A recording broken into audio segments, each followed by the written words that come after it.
call order the Perrysburg City Council meeting of April 19, 2022. Roll call, please. Mr. Fuller. Here. Mr. Coleman. Ms. Materney. Here. Mr. McCarthy. Here. Mr. Smith. Here. Mr. Van Duzen. Here. Mr. Weber. Here. Please join me and stand if you're able and saying the Pledge of Allegiance. Pledge of Allegiance to the flag of the United States of America and to the republic for which it stands, one nation, under God, indivisible, with liberty and justice for all.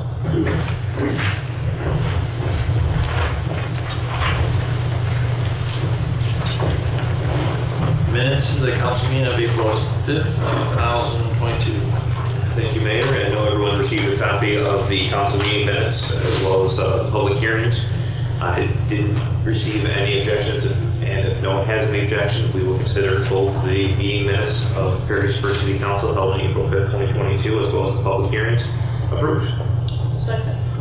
No objections. Oh, I'm sorry. Yes. Sorry.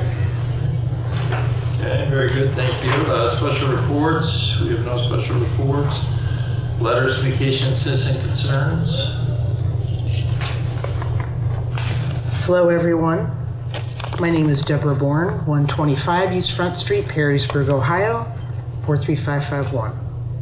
Yesterday, April 18th, I went into the atrium of the city building on the way to pay my city income tax at the Tax and Administration Office. The police officers on duty told me that this would not be permitted. They told me that they would have to carry my payment into the tax administration office. When I asked them if they would bring me a receipt, they said that they could not do that. They could not do this. When I asked them the reason for this policy, they said they had been ordered to do it. Now, since I paid in cash, I have no record of payment. There was also another man whom I did not know who attempted to pay and was treated in the same manner.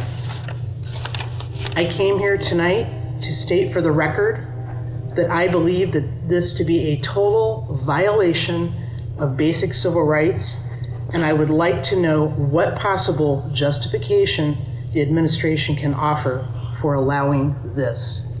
Thank you. Thank you very much.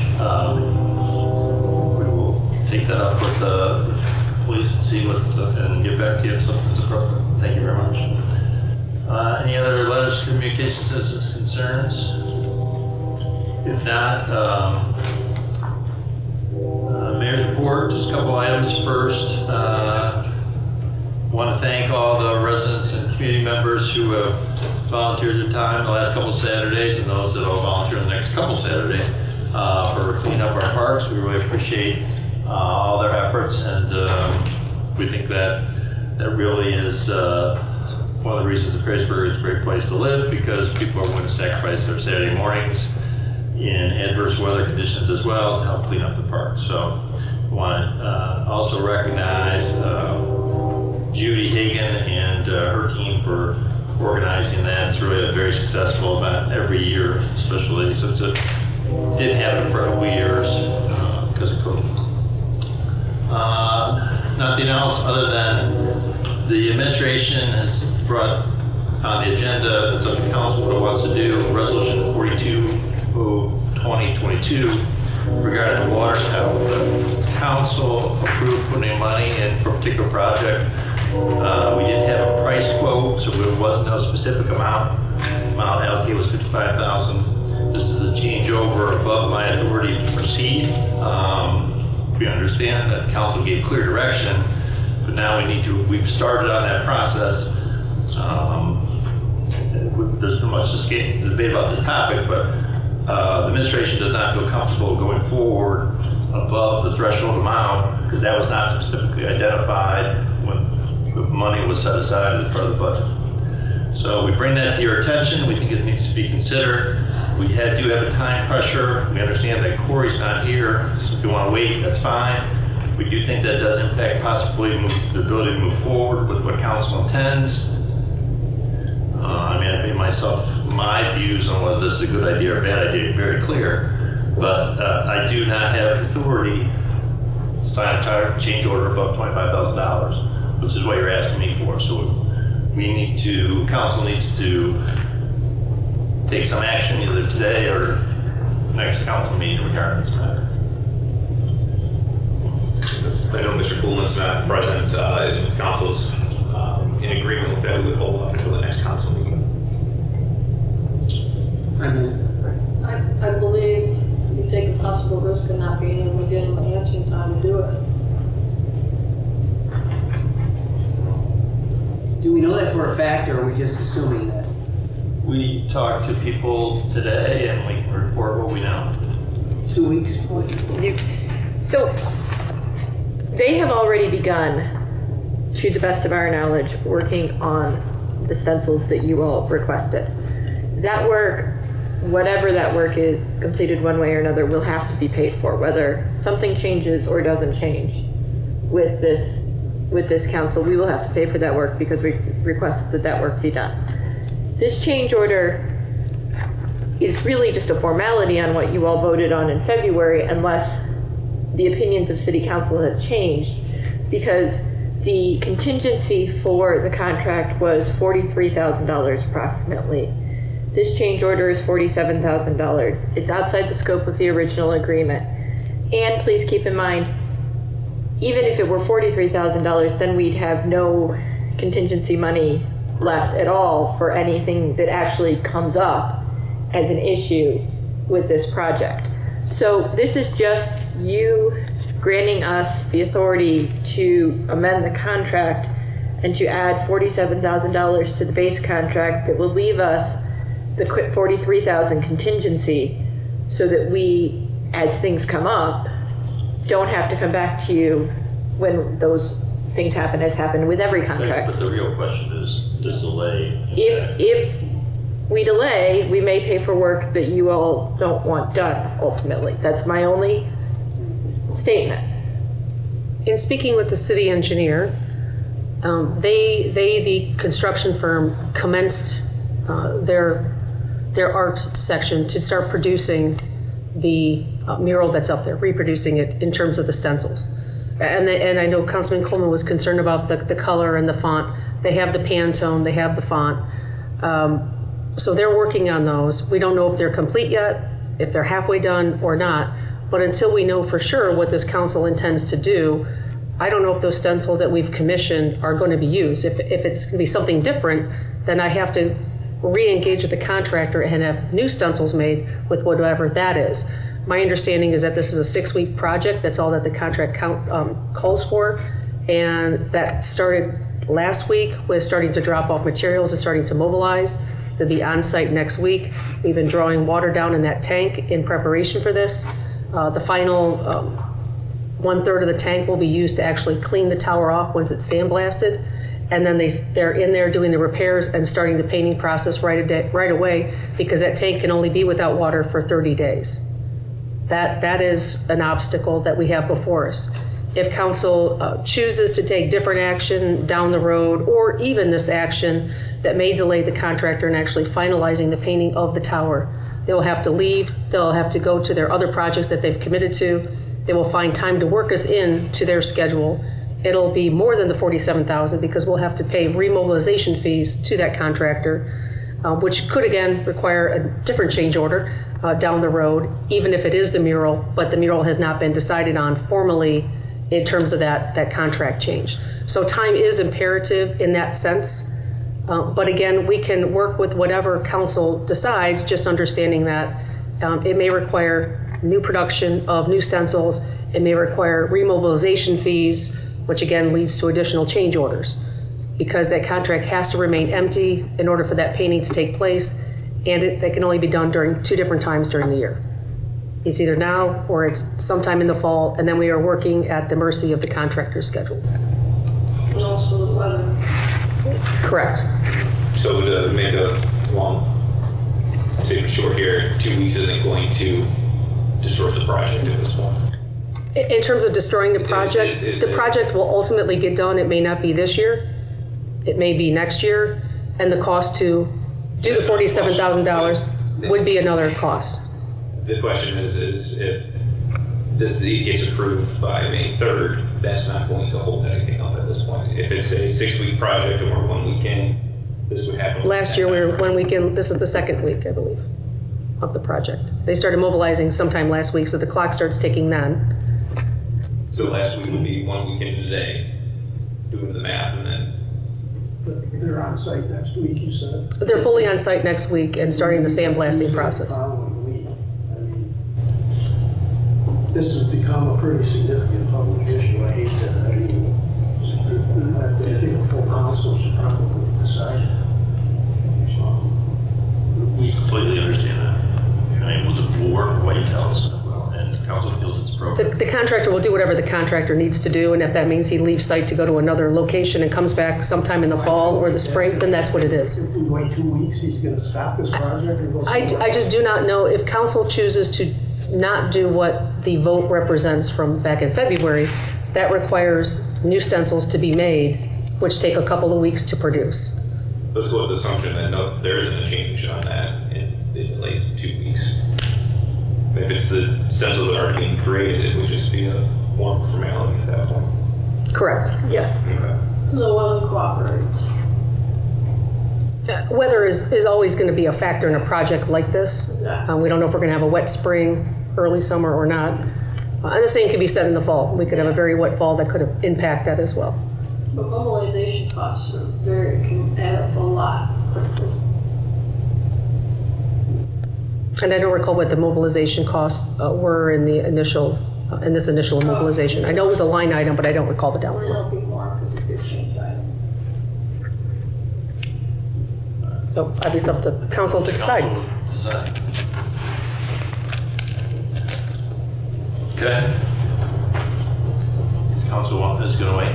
Basically, that's the council. I do think we share the full council we have that vote. And so that's just my life. That's fine. I don't know if it will change the outcome of the vote. I don't think it will, so I move to wait. We bring it to your attention. Yeah. Very good. City Administrator, you may report. I do not, Your Honor. Finance Director. Lauder. I do. Mr. Mitchell has filed for annexation of property that he owns that has gone through the steps that are necessary with the Wood County commissioners and is now before all of you. I sent you electronically that application and that information today. You are not voting today. This is just an informational session. Mr. Mitchell's here. He's going to talk to you about his property and what it is that he's asking to annex. You have to vote. You can't vote before 60 days, which puts us at June 7th for this vote. If you fail to vote within 180 days, then you've denied the annexation, just to put it simply where we are. And I will let Mr. Mitchell explain his property. Good evening. My name is Steve Mitchell with Mitchell Development Company. Just a point of clarification, we don't own the property yet. It's owned by the Diocese of Toledo. We're in contract to purchase it. The 20 acres are located in the northwest intersection of Park Gillis and Five Point. It's immediately adjacent to a current project we're developing in Perrysburg called Coventry Point. This would be an extension of that subdivision if we were approved ultimately with zoning. Of the 20 acres, there's approximately 4 acres. There's a former cemetery, former Catholic church, St. Mary Mother of Sorrows. We've had multiple meetings with both the diocese and descendants of family members that used to be buried there, may still be buried there. Our intention is to have that be a non-developed area. I believe you've seen a copy of the agreement we've entered into with the diocese. They've agreed to maintain it in perpetuity, mow it, et cetera, et cetera. So I'd be happy to answer any questions. We at this point obviously have not submitted a zoning request, but we intend to if we're successful with the annexation. Any questions? No, the only question I had, Steve, and I must have left my papers at the office, Is the property that was a former cemetery, that's located on one of the roads? As opposed to The church, as we understand it, was located on the rear of the property, the north 4 acres, where at some point in time, this is going back over 100 years, there was a cemetery next to the parish. At some point in time, the church, I believe, thought they had moved all of the graves, but the descendants believe that there are still some on the property, and we've just said, look, we're not going to touch that area. But that's the north 4 acres. It's not right on. It's not on the road. It's not like you'll see in the rural areas where there will be a cemetery No. right out on the road. No, the land was farmed for years and years and years, and I believe the diocese, when we got it in contract, stopped farming it, this portion of it, a year ago. So we intend to create some type of access for the family. There are some remnants from the old church that the family would like to put on the property, and so we'll work with the planning staff to figure out the best way to do that. The diocese has agreed to Yes. maintain? Yes. Yep, we've entered into an agreement with them, and we intend to, you should have, I think, got a copy of it, but we're going to record it. We close on the property, but they've been very amenable to making this happen, and kind of stay in its present state. Took a while. The descendants who think there may still be remains Yes. there, they're okay too? Yes, we've had multiple meetings with them. I don't think Gene is here today, but we've had them engaged in this project from the beginning, and I think we've reached what's best for all parties involved. So did I hear you say the cemetery portion will be 4 acres? Yes. Sure. We're gonna, since nothing is marked there, we're just gonna call this a non-development area. It'd be some type of recognition of what used to be a cemetery and church, but there's no grave markers, there's nothing on the property anymore. But there's been a lot of, the Wood County Historical Society's got a whole slew of information on it, that they know that something was here at one point in time, so we have no desire, no intention of wanting to develop that part of the property. Yeah, I actually have a photo. I have a photo of that cemetery and the church. So it was definitely there. Yep. What's that date back to? 1890s, I think, is when the church. It burned down a couple of times, and the second time it burned down, I believe St. Rose had started, and they consolidated that location. Good history. Thank you. All right, thank you. a lot. Thanks, Steve. Thanks, Steve. Any other questions? All right. President of Council. Here, it brought to my attention of the concern that was a parking change over on Walnut and 3rd Street, and I just wanted to have that conversation at Safety Committee, so I want to pick that over to you, Barry, if you don't mind, for your next Safety Committee to have on the agenda regarding the no parking sign that is up there at that corner right now. So, that's the only thing I have. We certainly can't put that on the agenda. Is that for the new, yeah, that's, For the 3rd Street Market? yeah, what Angels.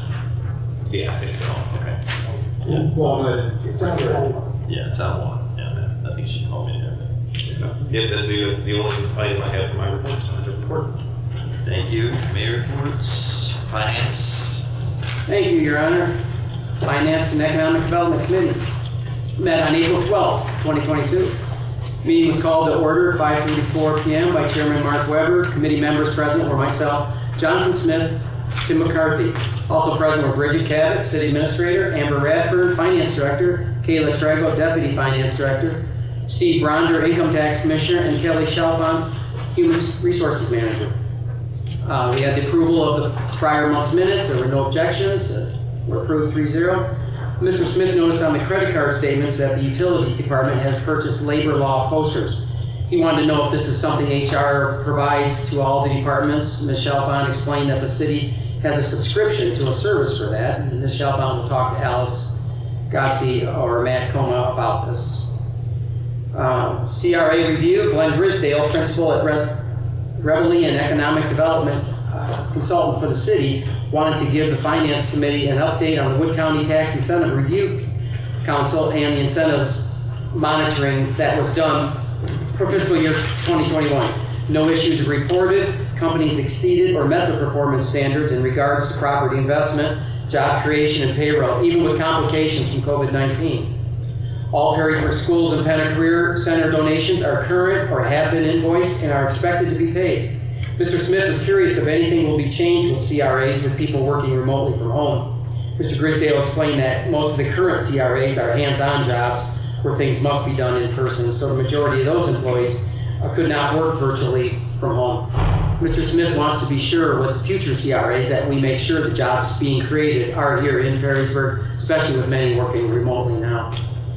The establishment of the new fund for One Ohio. Ms. Rathburn explained that the Auditor of State requires that the city set up a new fund for funding provided by One Ohio MOU.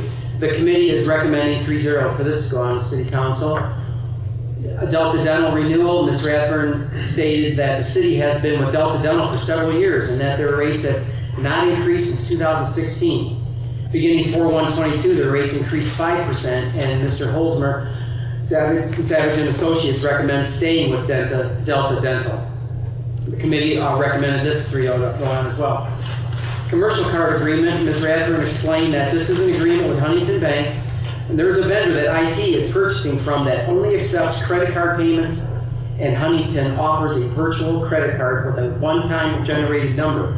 So going forward, additional vendors that accept credit cards and do not charge fees may be paid with a virtual card to take advantage of earning rewards. Any rewards would be credited to the general fund. The committee is recommending this 3-0 to City Council. Our credit card policy update. Ms. Rathburn stated that the credit card policy needs to be updated to allow for the use of virtual credit cards.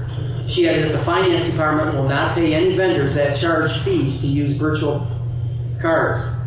A change is also being made to allow for any rewards earned to be credited to the general fund. Mr. Smith suggested language for non-virtual credit cards that fees cannot be any more than $10. Ms. Cabot stated that over the next few months they can take note of where fees are charged and try to avoid those places. Mr. Smith wants to get the law director's opinion on the definition of a virtual credit card and consider adding language for existing traditional credit cards in the future. And as an update, since then the language has been changed to read, no payment using the one-time secure virtual method shall be made to vendors that charge a fee for using a virtual card. So the committee recommended 3-0 send on to City Council for this as well. Investment policy update. Ms. Rathburn explained 2 recommended updates to the investment policy from 2009. The new investment broker, UBS, recommended that commercial paper be included as an investment option, which is now allowed by ORC. It was also recommended that the length of investments go from 36 months to 60 months, which is again allowed by the ORC.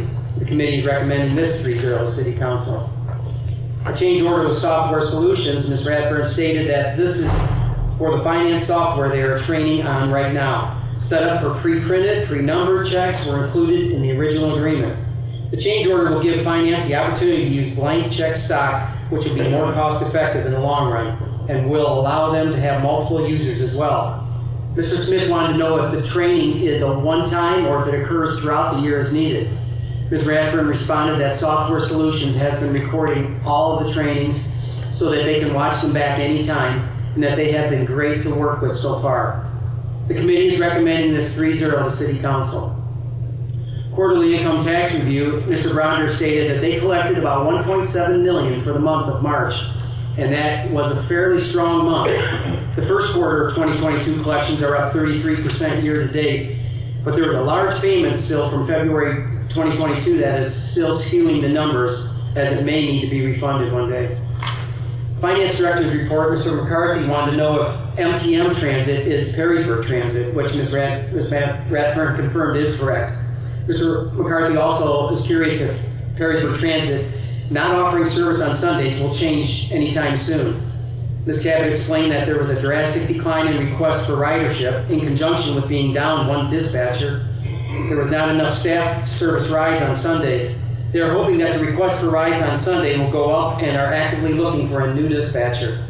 Mr. Smith noticed a large charge for business cards. Ms. Rathburn explained that this is a payment was the payment to Bank of America, which is a citywide credit card. Regarding health insurance funding, the fund ended March with over $400,000, which continues to look good. Ms. Rathburn said we are not expecting any large claims at this time. In other business, Mr. Smith would like to sit down with Ms. Cabot and Ms. Sandretto regarding the short-term rentals, which was discussed at the prior Finance Committee meeting.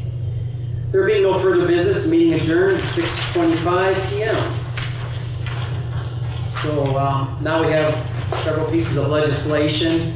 A couple of them are finishing up on with the street tree assessment and also the ARPA funds. So starting off, I would like to introduce Resolution 23, 2022 for its third and final reading, and move that the rules be suspended to allow for its reading by number and title only. Second. Roll call. Mr. Fuller? Yes. Ms. Matroni? Yes. Mr. McCarthy? Yes. Mr. Smith? Yes. Mr. Van Duzen? Yes. Mr. Weber? Yes. Resolution 23, 2022, a resolution declaring it necessary to provide for the removal and special treatment of shade trees and controlling the blight and disease of same, and for the planting, maintaining, trimming, and removing shade trees in and along the streets and public right-of-way of the city of Harrisburg. I move that Resolution 23, 2022 be passed. Second. Discussion. Roll call. Mr. Fuller? Yes. Ms. Matroni? Yes. Mr. McCarthy? Yes. Mr. Smith? Yes. Mr. Van Duzen? Yes. Mr. Weber? Yes. I would like to introduce Resolution 25, 2022 for its third and final reading, and move that the rules be suspended to allow for its reading by number and title only. Second. Roll call. Mr. Fuller? Yes. Ms. Matroni? Yes. Mr. McCarthy? Yes. Mr. Smith? Yes. Mr. Van Duzen? Yes. Mr. Weber? Yes. Resolution 25, 2022, a resolution declaring city council's intended use for coronavirus state and local fiscal recovery, aka ARPA funds. I move that Resolution 25, 2022 be passed. Second. Discussion. Did you happen to look into to see if we could use these remaining funds for anything with like 501c3 or regarding local businesses? We did, I did look a little, but not too much. I think my view was that it wasn't, it was kind of hard to measure how we were going to do that fairly. And that it didn't, your point was well taken that if we could somehow contribute some of it towards a local business, but the bigger issue, at least in my mind, was that that would be really an easy way to measure fairness or appropriateness with one party as opposed to another. One of the goals, I think, at least from the administration point of view, is that for the greater good of the community, and maybe we would need to access some of that, use other resources to help in that regard. That was mine. Thank you. Yeah. That was a good point. And I would just like to add, and I said this in the Recreation Committee, that this is a list of pent-up needs, and that I just hope it allows council and administration to think about what we can incorporate in our regular budget in the future. So these will be taken care of for a long period of time, but it also represents that we haven't been taking care of some things in the past. There's some backlog. There is. Fair point. I think it's important to note too that most of those items on that list will have to still be voted on. They're not, it's not automatically that we're voting tonight that they, you know, that they're all going to be done, right? Well, That they're all going to be voted on. just like the resolution earlier, we come back to council. Anything over 25, some of them are under 25,000. Yeah, some of them probably would be a report out that they may not require actual legislation, but we would Right. certainly keep council informed regarding these projects. Okay. Any other discussion? If not, roll call. Ms. Matroni? Yes. Mr. McCarthy? Yes. Mr. Smith? Yes. Mr. Van Duzen? Yes. Mr. Weber? Yes. Mr. Fuller? Yes. Moving on, I would like to introduce Resolution 37-2022 and move that the rules be suspended to allow for its reading by number and title only, and to dispense with the second and third readings. Second. Roll call. Mr. Fuller? Yes. Ms. Matroni? Yes. Mr. McCarthy? Yes. Mr. Smith? Yes. Mr. Van Duzen? Yes. Mr. Weber? Yes. Resolution 37, 2022, authorizing an agreement with Delta Dental for the provision of dental insurance coverage for the city of Harrisburg for the period of April 1, 2022 through March 31st, 2023, and declaring an emergency. I move that Resolution 37-2022 be passed as an emergency measure. Second. Discussion. Roll call. Mr. McCarthy? Yes. Mr. Smith? Yes. Mr. Van Huzen? Yes. Mr. Weber? Yes. Mr. Fuller? Yes. Ms. Matroni? Yes. The next three resolutions are housekeeping items, more or less, so if there are no objections, I'd like to introduce them together. I do. Should we read them separately? Okay? I'd like to introduce Resolution 38, dash 2022, and move that the rules be suspended to allow for its reading by number and title only, and dispense with the second and third reading. Second. Roll call. Mr. Fuller? Yes. Ms. Matroni? Yes. Mr. McCarthy? Yes. Mr. Smith? Yes. Mr. Van Huzen? Yes. Mr. Weber? Yes. Resolution 38, 2022, a resolution entering into a commercial credit card agreement with Huntington National Bank. I move that Resolution 38, 2022 be passed. Second? Discussion. Roll call. Mr. Smith? Yes. Mr. Van Huzen? Yes. Mr. Weber? Yes. Mr. Fuller? Yes. Ms. Matroni? No. Mr. McCarthy? Yes. Okay. I would like to introduce Resolution 39, 2022. Move that the rules be suspended to allow for its reading by number and title only, and dispense with the second and third readings. Roll call. Mr. Fuller? Yes. Ms. Matroni? Yes. Mr. McCarthy? Yes. Mr. Smith? Yes. Mr. Van Huzen? Yes. Mr. Weber? Yes. Resolution 39, 2022, a resolution updating the City of Harrisburg's credit card policy. I move that Resolution 39-2022 be passed. Second. Discussion. Roll call. Mr. Van Huzen? Yes. Mr. Weber? Yes. Mr. Fuller? Yes. Ms. Matroni? Yes. Mr. McCarthy? Yes. Mr. Smith? Yes. I would like to introduce Resolution 40-2022 and move that the rules be suspended to allow for its reading by number and title only, and dispense with second and third readings. Second. Roll call. Mr. Fuller? Yes. Ms. Matroni? Yes. Mr. McCarthy? Yes. Mr. Smith? Yes. Mr. Van Huzen? Yes. Mr. Weber? Yes. Resolution 40, 2022, a resolution updating the City of Harrisburg's investment policy. I move that Resolution 40-2022 be passed. Second. Discussion. Roll call. Mr. Weber? Yes. Mr. Fuller? Yes. Ms. Matroni? Yes. Mr. McCarthy? Yes. Mr. Smith? Yes. Mr. Van Huzen? Yes. I'd like to introduce Resolution 41-2022 and move that the rules be suspended to allow for its reading by number and title only, and dispense with the second and third readings. Second. Roll call. Mr. Fuller? Yes. Ms. Matroni? Yes. Mr. McCarthy? Yes. Mr. Smith? Yes. Mr. Van Huzen? Yes. Mr. Weber? Yes. Resolution 41, 2022, authorizing change order number 1 to the agreement with Software Solutions originally approved by Resolution 55, 2021, and declaring an emergency. I move that Resolution 41-2022 be passed as an You are the emergency only measure. participant in the conference. Second? Please press any key Discussion. on your keypad. She pressed the keypad. Roll call, please. Sorry. Mr. Fuller? Yes. Ms. Matroni? Yes. Mr. McCarthy? Yes. Mr. Smith? Yes. Mr. Van Huzen? Yes. Mr. Weber? Yes.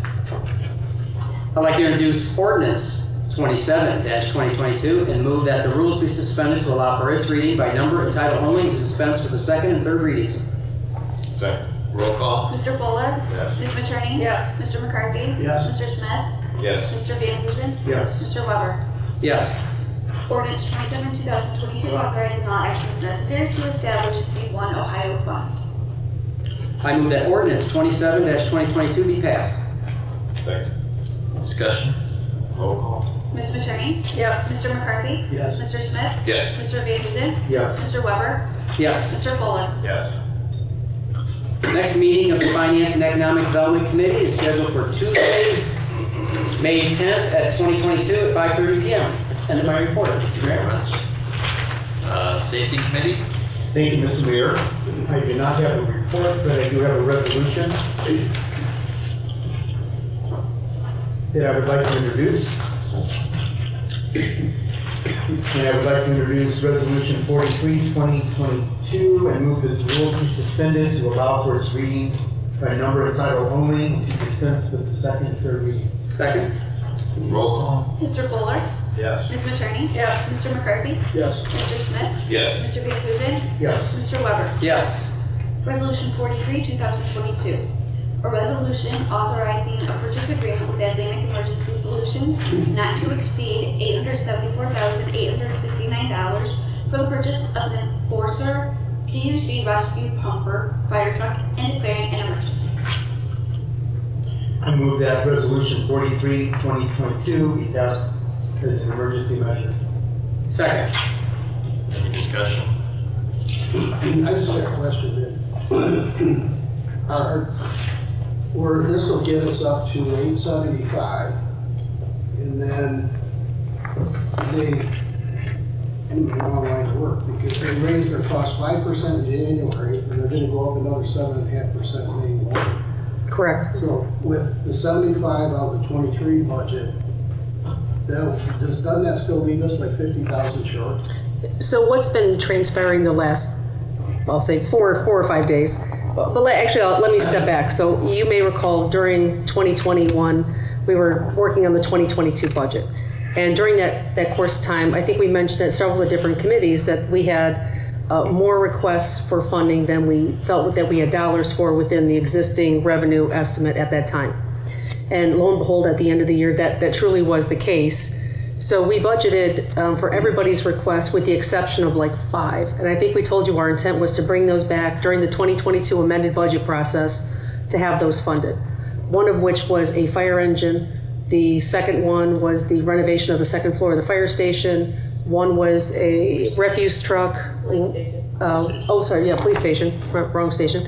And I think we had 2 more large requests for equipment. So we looked to divert those to the amended budget process. So we get through December, the finance director calculates excess revenue over expenditures, and we start looking at funding the items that we had deferred. Plus we had several new requests come in as well. While that was going on, we were informed by Captain Whitmore, who is the large equipment committee chair, that the manufacturer, Pierce, was putting into place an across-the-board increase, that if you didn't have your order in by the end of January, there was a 5% increase. Well, we were just in the midst of beginning our budgeting process for the amended budget, so we knew that was not going to happen. But what we didn't know in the meantime is that once we got the final numbers back from the finance director of what we could fund, we still couldn't fund all of the items that were being requested. So we did go back to the fire chief and ask them if they could take a lesser dollar amount and still get a piece of equipment that worked for them. At the time, the fire chief did think that was the case. So I believe the engine committee got relayed that information. They started looking at what they would not be able to have on this engine that they wanted to have on that engine, which would match a 2017 engine that we purchased. So their goal was to look at that 2017 engine and maybe improve upon some of those specifications, but have the base model be that model. So we had the 5% increase in January. There may have been a subsequent price increase during that period of time. Then we find out that they're doing another across-the-board increase of 7.5% at the end of this month.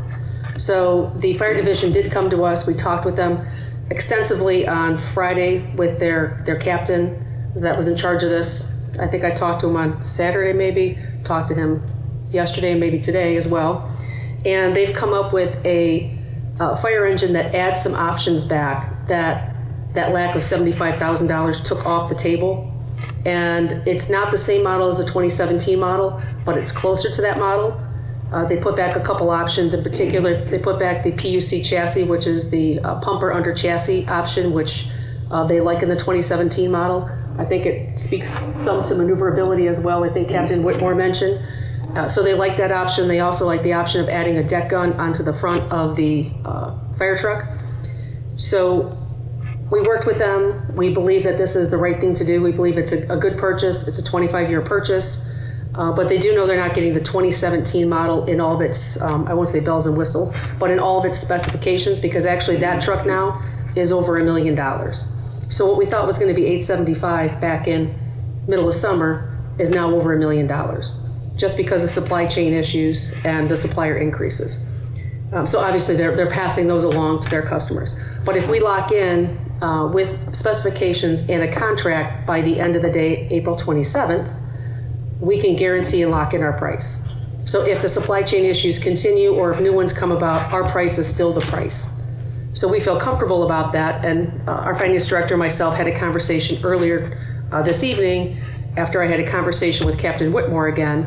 And if council approves this, what we're still going to work on, because we know what the ceiling is, this $875,000 or $874,000 and some change, there still might be a way for us to achieve some discounts by prepaying certain portions of the truck ahead of time, and we could get a discount and have our final payment be less than that $874,000. So we'll continue to work on those over the next couple days, but Captain Whitmore was talking to the vendor about which items we could prepay ahead of time that would result in a discount. So that was new information that came my way yesterday as I was coming back. And that's why we would normally have taken this to the committee, but there was a time of the essence to lock in the price. So that is why I came directly to council. Well, so we'll commit to the 875 tonight. And then That is our additional request. $7,000 come in 23 budget. The additional, yes, could come during the 2023 budget or when the final delivery takes place. And ultimate, because right now they're telling us it's a 21-month to 24-month delivery date on the vehicle. So we can budget between now and that period of time over the next 2 years or next year, and or it might not be the full $75,000. It could be something a little bit less than that due to a discount that we may be able to take advantage of. Bridget, was it the engine committee that decided for those two options and maybe not Correct. the generator and the Yes. light tower? Correct.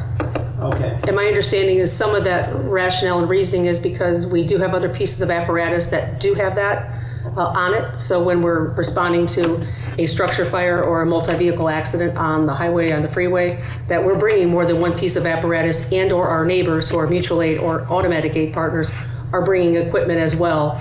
And they would be able to help supply that if we didn't, because like we currently have it on our 2017 model and I believe on our tower.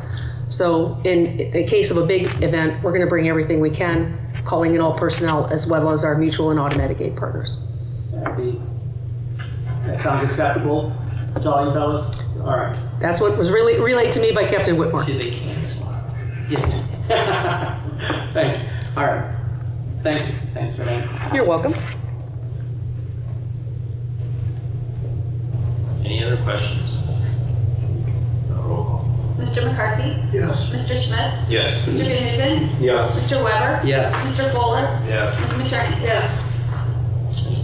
I would thank you. I was just before you and Councilman Van Huzen, I would like to thank the committee for their working with the administration the last little bit to save the city some money and get a valuable piece of equipment. The safety committee's next meeting is April 26th on Tuesday at 6 p.m. Thank you. Recreation Committee. Thank you, Mayor. Our meeting was called to order on April 12th at 6:32 p.m. by Chairperson Jonathan Smith. Committee members present were Jonathan Smith, Terry Van Huzen, and Corey Poole. Also present was Bridget Cabot, City Administrator. We skipped the easy stuff. We'll go right to McKinley Woods Park. Mr. Smith stated that the intention with the park is to keep it passive without athletic fields and with a walking path and minimal amenities. Joan Elmore has lived in the neighborhood since 1995 and was told by Little Homes when purchasing their home that the woods would remain undeveloped. The land was supposed to remain an area for animals and that there is an abundance of wildlife that lives on this piece of land. Ms. Cabot explained the history of this parcel of land to the committee members and concerned neighbors of the potential of McKinley Woods Park. Mr. Smith wants the neighbors to be involved in the exploration process of this park so that they can find use for the land while keeping it as natural as possible. One of the guys stated that they paid extra when purchasing their home for a view of the woods and were told by Dole Homes that it would not be developed as well.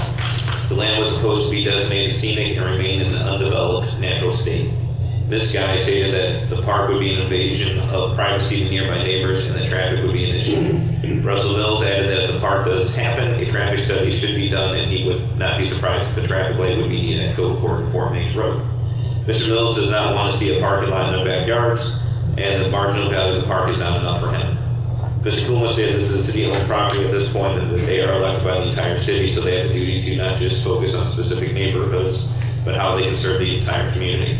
Mr. Kuhlman added that he wants to see neighbors involved in the steering committee for this park. Mr. Mills stated that they feel blindsided by this process and that as someone that would live close to this park, he does not want to see it happen. Mr. Smith would like to hear from even more residents in the neighborhood, and Ms. Camp would say that there is no legal documentation stating that this park would always remain undeveloped as neighbors were told when purchasing their property in 1995. Mr. Van Dusen stated that when this land was donated, he had heard the word preservation and that parks can be preservations. This guy wanted to know what is more secure for them having it developed as a passive park or risk leaving it and then the land. Mr. Coolman believes that it is best to use a city resource in a way that is agreeable. Mr. Coolman added that in the Planning and Zoning Committee, they'll be looking at the zoning categories and is open to exploring language to create natural parklands. Mr. Mills wanted to know if public engagement is built into the design process of the park. And Mr. Smith responded that there are typically 2 public meetings built into this process. Mr. Coolman stated that logistically speaking, they are on their 3rd and final reading of the ARPA funds, which we just passed. Mr. Smith added that these are ideas and goals, and passing does not mean the funds must be spent on those specific items. This cabinet can add Cove Court to the city's internal traffic committee due to speeding down Cove Court. One neighbor suggested having some stop signs so there is at least a reason to slow down along Cove Court. Mr. Smith thanked everyone for coming out and said that they will keep them updated along the way. Reporting the PrAC meeting, Mr. Smith said they got a lot of great feedback from the PrAC members. They talked about the possibility of trying to get a grant for a kickback wall in one of the parks. Mr. Smith will forward the PrAC report to everyone. He is trying to keep PrAC members updated on various projects as they are moving forward with those. Some recreation programs, Ms. Campbell would like to have Mr. Is it pronounced Bergot? Okay, pronounced right? Yes, Bergot. Come in twice a year at the start and end of program to give the committee an overview. With RecDesk this year, citizens are able to register and pay for summer recreation programs all online. This cabinet stated that RecDesk has been very successful so far. They are hoping to soon launch booking and paying for rentals for the shower building and park shelter houses on RecDesk as well. Mr. Smith had a concerned citizen ask about an out-of-city for-profit organization getting a field rental for free. He wanted to know if the city did anything different for for-profit versus non-profit organizations as far as field rentals go. This cabinet answered that everything is the same for both, and it's not easy to find what a non-profit is because many of the soccer organizations charge a fair amount of money and pay their staff. Mr. Smith likes the idea of them being more easily connected to the public, which can be done using things like RecDesk, and we'd like to see this expand. In other business, Mr. Smith noted that there have been complaints about the locations of porta potties at Rotary Park recently, and that they are not being tended to. Mr. Coolman stated that there have been some issues with foul language and provocative music at Woodlands Park with those putting the frisbee off. I want to know if they would put some signage up to remind everyone that they are a family-friendly neighborhood park. There'd be no further business. Meeting adjourned at 8 p.m. And I do not have any further business. And our next meeting will be on May 10th at 6:30 p.m. Planning and zoning? Thank you, Your Honor. We met on April 6th, and President myself, Barry Van Dusen, Corey Coleman, also Kate Sandrano, our law director, Brody Walters, and Mark Easterly, the deputy planning and zoning administrator. The prior month's minutes were approved. Then we had a few rezoning requests. The first was for 2 adjacent properties, 940 and 950 Westbrook Drive, which is currently zoned for park. And the rezoning request is to take it to multifamily residential. 940 Westbrook is about just a little over a half an acre. It has a multifamily apartment building. It was built in 1970. The adjacent property also has a multifamily apartment building built in 1970. That's a little under a half an acre. Brody Walters explained that this was an oversight or an error in 2007 when it was rezoned to park area. The requested rezoning would make these 2 properties compliant with their current uses. The committee agreed 3-0 to recommend approval of these 2 zoning requests to council. Across the street is 941 Westbrook Drive, which is about a quarter of an acre. It has a 4-unit multi-family apartment building that was built in 1971. This parcel, as opposed to the other ones, has been single-family residential for as long as available records indicate. Mr. Walters, as well as the Planning Commission, recommended to have that remain as R3 single-family. The structure as it exists can continue to be used as legal non-conforming, but in the event it had some significant damage, it would have to be rebuilt as a single-family residence. Mr. Kuhlman mentioned that the land use plan notes a lack of affordable rentals or multifamily housing. He pointed out there's a need for this type of housing. But Mr. Walters again noted that it can continue its use without being rezoned, but it's at risk if replacement is needed.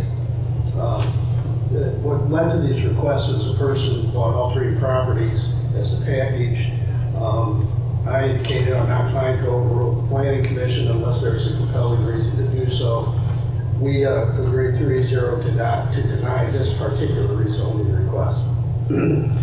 Okay, now the historic district, as many of you may remember, the historic district, as we know, in the uptown area is memorialized in the legal description. We've got plus and what to get fixed. But they're also designated listed properties outside the district. Those are the Shallow Building, the Engineering Building, the Spofford House, and the property of Fort Banks on it. We're going to have a public hearing in the future to at least formally mention those listed properties in the historic district ordinance. So this was more an informational item. We then asked Brody Walters to give the committee a short presentation on the more significant parts of the land use plan, not including the heights. We committed to them to withhold discussion of that piece until the point will arrive a little bit later in these minutes. The land use plan is used to examine development patterns within the city, and it's also used as our blueprint for how and where the city should grow in the future. Jeff Blanker of American Steel Treating asked what the city would consider for its property on 6th Street. That particular property is included in the focus area in the land use plan, identified as boundary crossings at the corner of West Boundary and Indiana. And if you can visualize this, AST is in the southeast corner. He said they want to be a good neighbor and they're trying to consider offers to purchase the property that are not industrial uses. I asked whether the vision for that area in the land use plan is really feasible, as I'm not familiar with any private developer who would buy a property just to have green space. Mr. Blanker stated he has an interested buyer who wants to turn the property into a senior living or assisted living community. Mr. Walters stated the city is not necessarily underserved in senior living facilities. Brody went on to explain that a lot of people believe downtown Perrysburg does not begin until one crosses the railroad tracks. One of the plans embodied in the new land use plan is to draw downtown as far as possible, likely to 5th Street. Mr. Kuhn asked what would be the action plan for the city to make the boundary crossings concept a reality. And Barry Van Hoosen pointed the city has not been proactive in purchasing and building parts, and usually we receive the donated land that the developer offers. Barry added that rather than having developers donate a relatively small piece of land, we should begin collecting the financial resources instead. And Brody Walters mentioned that the CIC is underutilized and could be used to acquire properties. I expressed the belief that this is an ambitious plan, but there are a lot of hurdles, but it would be nice to see the plan for boundary crossings happen. Mr. Kuhlman also liked the vision, but he said the city needs to be proactive. And Mr. Walters pointed out as we see the direction it is going, City Council could initiate rezoning property to keep moving things in the direction that's more aligned with the plan. Mr. Blanker stated that the owner of the AST property is looking to dispose of the whole site and to do so quickly. He has avoided industrial opportunities by trying to sell the property. Mark Easterman suggested that they could list the property as industrial with a city-supported rezoning tag included. Finally, we mentioned that the Heights is asking for that we at the committee are committed to give them 1 month advance notice before the meeting where the land use plan is discussed in regards to them. We agreed, we've identified 3 options for the Heights that should be drafted, and they are drafted actually, and we should be prepared to discuss all 3. I felt, and I think the committee agreed, that there should be a committee, the whole meeting with all the council to consider the land use plan update as a whole. As I mentioned, we committed to the Heights Committee to give them some advance notice. I just picked a date out of the blue to throw it out there. I don't know what you think, Jonathan, about maybe May 25 for a committee of the whole meeting. Let me check. Gotta pull my calendar here, so. We have council the prior week. Let's see here. Just gonna take a minute for it to load. It wasn't open. So that would be a Wednesday. I know we have public utilities and service that day. Oh, you do? Okay. What about, I mean, Tuesday we had personnel. Do we have another committee meeting though with personnel? State AP. Yeah, I seem to remember someone gathers here as we're leaving. Any thoughts of maybe the Thursday the 26th? Yeah, I mean, that's the Thursday and the Memorial Day weekend. Planning Commission usually meets then.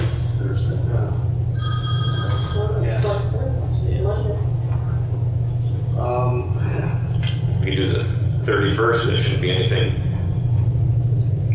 during that one because it's an extra Tuesday in the month. What did you say? May 31st. That'll work for me. I don't know the others. That's fine. May 31st. Committee of the whole, what time? Do you want to say 6:30 just to keep everything consistent? Or do you want to do a little earlier, maybe 5? It could be a long meeting. Yeah, it's a little early. If people can do it, I'd say go a little earlier, 5:30. Okay. You do 6. Big works. So 6 would be better. Okay. That's okay with it. Maybe 5:55. That'd be fine too. Well, Jonathan will be in charge of that meeting, so he's gonna make it move along quickly. Instead of just chatting across the bottom of town. So if you want to do it at 5:30, that's fine. I'll just be late. It's up to you guys. May 31, and what time did we say? Do you want to do 6 so the mayor can be present? Yeah. Okay, so we'll do 6 o'clock and hopefully I'll try to message to Corey and make sure that works for him too. But I will pencil it in and say that's the day. Yeah. All right, the end of the report. We meet again on May 4 at 5:30 p.m. Very good, thank you. Go to legislation. Yes. I want to borrow Barry's pen to write these dates down. 28 and 29 are the adjacent properties, so I'll introduce ordinances 28, 2022, 29, 2022, move the rules be suspended to allow for the reading by number and title only, and dispense with the second and third readings. Second. Roll call. Mr. Fuller? Yes. Ms. Matroni? Yes. Mr. McCarthy? Yes. Mr. Smith? Yes. Mr. Van Huzen? Yes. Mr. Weber? Yes. Ordinance 28, 2022, amending the zoning map of the city of Perrysburg, Wood County, Ohio, to rezone property on West Brook Drive from P Park to RN multifamily residential. Ordinance 29, 2022, amending the zoning map of the city of Perrysburg, Wood County, Ohio, to rezone property on West Brook Drive from P Park to RN multifamily residential. All right, I then introduce ordinances 28, 29, 2022, and move that they be passed. Second. Discussion? Roll call. Mr. Smith? Yes. Mr. Van Huzen? Yes. Mr. Weber? Yes. Mr. Fuller? Yes. Ms. Matroni? Yes. Mr. McCarthy? Yes. All right, then we'll go ahead with 30. I'll introduce it, as I indicated in the minutes, I kind of will know. But I'd introduce ordinance 30-2022, and move the rules be suspended to allow for its reading by number and title only, and dispense with the second and third readings. Second. Roll call. Mr. Fuller? Yes. Ms. Matroni? No. Wait, yes, that's right. Mr. McCarthy? Yes. Mr. Smith? Yes. Mr. Van Huzen? Yes. Mr. Weber? Yes. Ordinance 30, 2022, amending the zoning map of the city of Perrysburg, Wood County, Ohio, to rezone property on Westbrook Drive from R3 single-family residential to RN multifamily residential. All right, again, I'll move passage, although I intend to vote no. I would move that ordinance 30-2022 be passed. Second. Discussion? Roll call. Mr. Van Huzen? No. Mr. Weber? No. Mr. Fuller? No. Ms. Matroni? No. Mr. McCarthy? No. Mr. Smith? No. Now, that is the end of my report. We're still meeting on May 4th. Thank you. Personnel. They have a report or anything? They meet. All right. Public utilities. No report, Mayor. Thank you. Next meeting is April 27th. Very good. Service? No report. Next meeting, April 27th at 5:30 p.m. Under other business administration, asked that the council would be so inclined to go into executive session to discuss the possible sale or purchase of real estate. I'll make a motion to move into executive session to discuss purchase or sale of property. Second. Roll call? Mr. Fuller? Yes. Ms. Matroni? Yes. Mr. McCarthy? Yes. Mr. Smith? Yes. Mr. Van Huzen? Yes. Mr. Weber? Yes. I'll make a motion to return to executive session. Second. Discussion? Roll call? Mr. Fuller? Yes. Ms. Matroni? Yes. Mr. McCarthy? We're back in session. We're out of executive session. Mr. Smith? Yes. Mr. Van Huzen? Yes. Mr. Weber? Yes. All right, I'll make a motion to adjourn the meeting. Thanks for sticking around, everyone. No objections. No objections. We are adjourned. Thank you.